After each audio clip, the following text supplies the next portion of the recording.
নমস্কাৰ K Handiqui state open university master degree Assamese ডিপাৰ্টমেণ্টকে ধৰি বিভিন্ন ডিপাৰ্টমেণ্টৰ NEP ফাৰ্ষ্ট ছেমিষ্টাৰৰ social entrepreneurship and project management কিতাপখন হৈছে AEC পেপাৰ। এইখন AEC কেইবাটাও বিভাগে পঢ়িব লাগে। এই কিতাপখনৰ ইংৰাজীৰ লগতে অসমীয়া পৰীক্ষাত আহিব পৰা গুৰুত্বপূৰ্ণ প্ৰশ্ন উত্তৰ দি থৈছোঁ। মই ইংৰাজীতো লিখিব পাৰে যিসকলে ইংৰাজীত অসুবিধা পায়, অসমীয়াত লিখিব বিচাৰে, অসমীয়াতো লিখিব বিচাৰে, সেয়ে ইংৰাজী আৰু অসমীয়া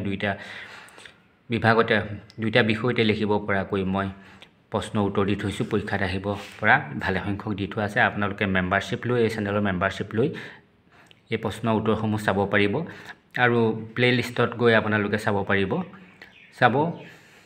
যিটো ইউনিট 1ৰ এণ্টাৰপ্ৰিনাৰশ্বিপৰ ওপৰত আছে। Write a short note on Maslow's need hierarchy theory and David মেকক্লেণ্ডৰ থিয়ৰী অফ এচিভমেণ্ট মটিভেশ্যন। অৰ্থাৎ মাছল'ৰ প্ৰয়োজনীয়তা স্তৰ বা শ্ৰেণীবিন্যাস তত্ত্ব আৰু ডেভিড মেকক্লেণ্ডৰ উপলব্ধি প্ৰেৰণা তত্ত্বটোৰ বিষয়ে চমুকৈ লিখক। উত্তৰ লিখিব এনেদৰে, কিন্তু সজাই পৰা নাই কিতাপখনত, মই সজাই পৰা লিখিবলৈ চেষ্টা কৰিছোঁ। ব্যৱসায়িক উদ্যোগী বা সামাজিক উদ্যোগীসকল কিছুমান বেলেগ বেলেগ কাৰকৰ দ্বাৰা অনুপ্ৰাণিত হয়। এই ক্ষেত্ৰত মনোবিজ্ঞান, অৰ্থনীতি, সমাজ বিজ্ঞান আদি বিশেষজ্ঞসকলে উদ্যোগীসকলৰ ক্ষেত্ৰত বিভিন্ন তত্ত্ব বা মতামত আগবঢ়াইছে। মাছল' আৰু ডেভিড মেকক্লেণ্ডাৰেও এই ক্ষেত্ৰত দুটা প্ৰেৰণাদায়ক তত্ত্ব আগবঢ়াইছে। তলত দুয়োটা তত্ত্বৰ বিষয়ে চমুকৈ আলোচনা কৰা হ'ল। প্ৰথমতে আমি মাছল'ছ নীড হায়াৰাৰ্কি থিয়ৰী, মাছল'ছ প্ৰয়োজনীয়তাৰ স্তৰ তত্ত্ব বা শ্ৰেণীবিন্যাস তত্ত্ব। মাছল'ৰ এই প্ৰয়োজনীয়তাৰ স্তৰ তত্ত্ব অনুসৰি মানুহৰ প্ৰয়োজনীয়তাই এটা স্তৰ ভিত্তিক আৰ্হি অনুসৰণ কৰে। মানুহৰ যি প্ৰয়োজনীয়তা ই এটা স্তৰ ভিত্তিক হয়। প্ৰথম এটা স্তৰ পূৰণ হোৱাৰ পিছত তাৰপিছত দ্বিতীয় স্তৰলৈ আগবাঢ়ে, সেইটো কথা ক'বলৈ গৈছে।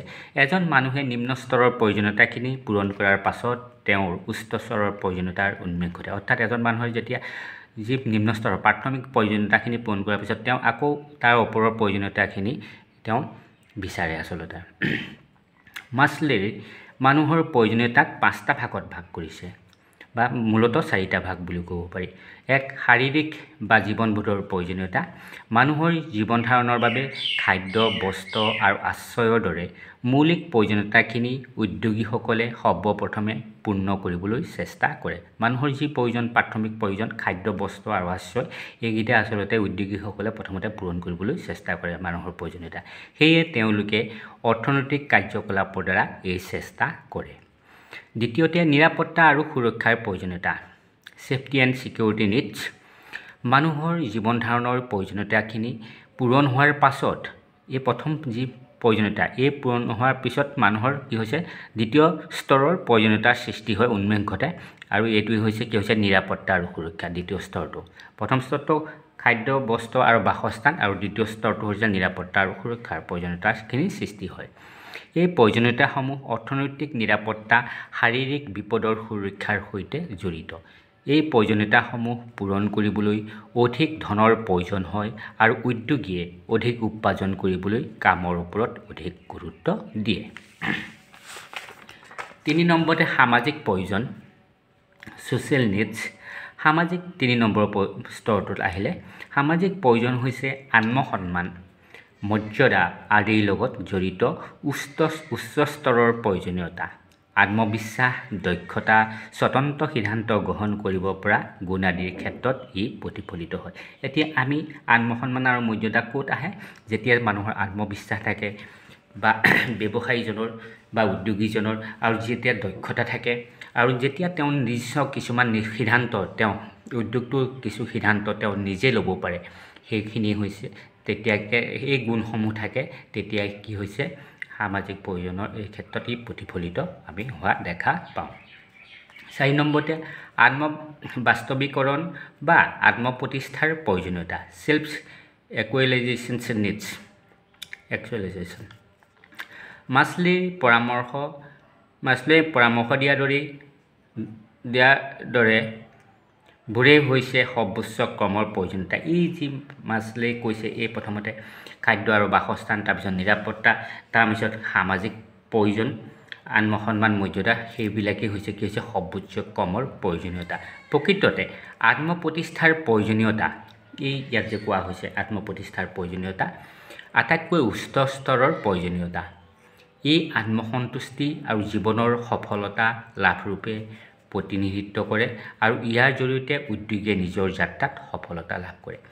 কৈছে যে মাছলে যে এই তত্ত্বটোৰ মতে কি হৈছে যি আত্মপ্ৰতিষ্ঠাৰ স্তৰটো কি হৈছে সৰ্বোচ্চ কৰ্মৰ প্ৰয়োজনীয়তা বুলি কৈছে আৰু ই কি হৈছে ই জীৱনৰ আত্মসন্তুষ্টি আনি দিয়ে আৰু কি হৈছে সফলতা লাভক ই প্ৰতিনিধিত্ব কৰে বুলি কৈছে। তাৰপিছতে আহিলে ডেভিড মেকক্লেনলাণ্ডৰ theory of achievement motivation. Theory of achievement motivation এই তত্ত্বটো ডেভিড মেকক্লেনলাণ্ডে বিকাশ বা প্ৰস্তুত কৰিছিল। তত্ত্বটোক তিনিটা প্ৰয়োজনৰ তত্ত্ব বুলিও জনা যায়। এই থিয়ৰী অফ এচিভমেণ্ট মটিভেশ্যনক 3 needs থিয়ৰী বুলিও জনা যায়। এই তত্ত্ব অনুসৰি মানুহৰ তিনি ধৰণৰ প্ৰয়োজন থাকে। এক কৃতিত্বৰ প্ৰয়োজনীয়তা নিড ফৰ এচিভমেণ্ট। মানুহে সদায় নিজৰ কৃতিত্বৰ বিচাৰে। এই প্ৰয়োজনীয়তা হৈছে সফলতাৰ বাবে ব্যক্তিগত দায়িত্ব গ্ৰহণ কৰা, প্ৰতিযোগিতামূলক পৰিস্থিতিত সফল হোৱাৰ চেষ্টা কৰা, যিকোনো বাধা পাৰ হৈ আগবাঢ়ি যোৱা আদিৰ সৈতে জড়িত। কি বুলি কৈছে যে সফলতাৰ বাবে ব্যক্তিগত দায়িত্ব গ্ৰহণ কৰা, প্ৰতিযোগিতামূলক পৰিস্থিতিত সফল হোৱাৰ চেষ্টা কৰা। যিহেতু এটা প্ৰতিযোগিতামূলক গোটেই বিশ্ব আজি প্ৰতিযোগিতামূলক যুগত ইয়াত কি হৈছে সফল হোৱাৰ চেষ্টা কৰিব লাগিব। যিকোনো বাধা পাৰ হৈ আগবাঢ়ি যোৱা আদিৰ সৈতে জড়িত। যিকোনো উদ্যোগীকৰণৰ ক্ষেত্ৰত যিকোনো বাধা আহিব পাৰে, কিন্তু সেই বাধা আমি পাৰ হৈ কেনেদৰে আগবাঢ়ি যাব পাৰি সেইটো কথা উদ্যোগীসকলে চিন্তা কৰিব লাগিব। তাৰ সৈতে জড়িত মেকক্লেনলাণ্ডে যুক্তি দিছিল যে যিসকল ব্যক্তিৰ ভিতৰত সফলতাৰ বাবে প্ৰবল ইচ্ছা থাকে তেওঁলোক উদ্যোগপতি হিচাপে সফল হোৱাৰ অধিক সম্ভাৱনা থাকে। অৰ্থাৎ সফলতা লাভ কৰিবৰ কাৰণে প্ৰবল ইচ্ছা থাকিব লাগিব, মানুহজনৰ আকাংক্ষা থাকিব লাগিব, মনৰ জোৰ থাকিব লাগিব। তেতিয়াহে কি হৈছে এজন ব্যক্তি সফল উদ্যোগপতি হিচাপে কি হৈছে নিজকে গঢ়ি তুলিব পাৰে। 2 ক্ষমতাৰ প্ৰয়োজনীয়তা নিড ফৰ পাৱাৰ। এই প্ৰয়োজনীয়তা অন্য লোকৰ ওপৰত প্ৰভাৱ বিস্তাৰ কৰাৰ ইচ্ছাৰ লগত জড়িত। যিসকল লোকৰ এই ধৰণৰ প্ৰয়োজন থাকে তেওঁলোকে নিজৰ পৰিৱেশ নিয়ন্ত্ৰণ কৰিবলৈ ইচ্ছুক হয়। এই ধৰণৰ প্ৰয়োজন থকা লোকসকলে নিজ নিজ কামৰ ক্ষেত্ৰত নেতৃত্ব প্ৰয়োগ কৰিব বিচাৰে। যেতিয়া ক্ষমতাৰ প্ৰয়োজন বিচাৰে কিন্তু নেতৃত্ব ল'ব বিচাৰে আচলতে ক্ষমতা, আৰু নেতৃত্ব লৈ পেলাই এজন উদ্যোগীয়ে সদায় নেতৃত্ব লৈ নিজৰ অধীনৰ যি মানুহবিলাক কাম কৰাইছে সেইসকলক কি হৈছে ভালভাৱে আগবঢ়াই লৈ যাব লাগিব। 3 সংযোগ বা সম্পৰ্কৰ প্ৰয়োজনীয়তা নিড ফৰ এফিলিয়েশ্যনছ। এই ধৰণৰ প্ৰয়োজনীয়তা থকা লোকসকল সাধাৰণতে আন্তঃব্যক্তিগত আৰু সামাজিক সম্পৰ্কৰ প্ৰতি সংবেদনশীল। এই উদ্যোগীসকলে সদায় কি হৈছে নিজৰ লগতে আন ব্যক্তিসকলৰ লগত এক সম্পৰ্ক কৰিব লাগিব। উদ্যোগটোৰ লগত জড়িত অন্য ব্যক্তিসকলৰ লগত এক ভাল সম্পৰ্ক কৰিব লাগিব আৰু সমাজৰ লগত কি হৈছে এটা ভাল সম্পৰ্ক সংবেদনশীল সম্পৰ্ক বজাই ৰখাটো বাঞ্ছনীয়। তেতিয়াহে তেওঁলোক সফলতা লাভ হ'ব পাৰে। এনেদৰে চালে দেখা পোৱা যায় যে মাছলছ আৰু ডেভিড মেকক্লেনলাণ্ডে উদ্যোগীসকলে সফলতা লাভৰ বাবে বিভিন্ন প্ৰয়োজনীয়তাৰ বিষয়ে উল্লেখ কৰিছে, যিসমূহে ব্যৱসায়িক উদ্যোগপতি আৰু সামাজিক উদ্যোগপতিসকলক প্ৰভাৱিত বা উৎসাহিত কৰিব পাৰে। এনেদৰে আপোনালোকে লিখিব অতি গুৰুত্বপূৰ্ণ। মই কৈছোঁৱেই যে এই পেপাৰখনৰ প্ৰায় সংখ্যক প্ৰশ্ন উত্তৰ ইংৰাজী আৰু অসমীয়াত ইতিমধ্যে দি থোৱা আছে আৰু 2-1 মই দিবলৈ চেষ্টা কৰিম।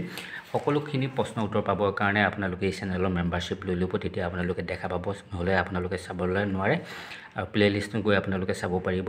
Social entrepreneurship and project management বুলি যিটো আছে প্লে'লিষ্ট, তাত গৈ লাইক কমেণ্ট কৰি কেনেকুৱা হৈছে জনাব। নতুনকৈ অহাসকলে চেনেলটো ছাবস্ক্ৰাইব কৰি ল'ব। আজিলৈ আহোঁ, ধন্যবাদ।